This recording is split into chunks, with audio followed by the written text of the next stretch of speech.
நிறைய நபர்களுடைய கேள்வியும் அச்சமும் இப்படி இருக்கிறது. நிறைய எதிரிகளுடைய, விரோதிகளுடைய, கேடுகட்ட பொய்யான சில நண்பர்களுடைய எதிர்ப்புகளை விட்டும், பலவிதமான தீங்குகளை விட்டும், சூழ்ச்சிகளை விட்டும் நான் எப்படி பாதுகாப்பு பெறுவது? அவர்களுக்கெல்லாம் ஒரே ஒரு பதில். அல்லாஹ் ரப்பல் ஆலமீன் சூரத்துல் ஆல இம்ரான் 54வது வசனத்திலே சொல்லுவான், அல்லாஹ் சூழ்ச்சி செய்வதிலே சிறந்தவன், அவனை தவிர சூழ்ச்சி செய்வதில் சிறந்தவர்கள் வேறு யாரும் இல்லை. ஏன் சொன்னான் என்று தெரியுமா? நபி ஈசா அலைஹிஸ்ஸலாத்து வஸலாம் அவர்களை பலவிதமான சூழ்ச்சிகளை ஏற்படுத்தி கொல்ல முயற்சிக்கும் போது அல்லாஹ் அந்த சூழ்ச்சியை உடைத்துவிட்டு வேறொரு சூழ்ச்சியை ஏற்படுத்தி அவர்களை பாதுகாத்தான்.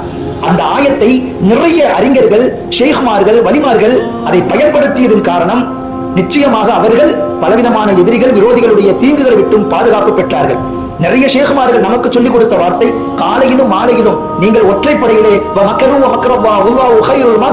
என்ற ஆயத்தை திக்ராக பயன்படுத்தி விடுங்கள், நிச்சயம் நீங்கள் பாதுகாப்பு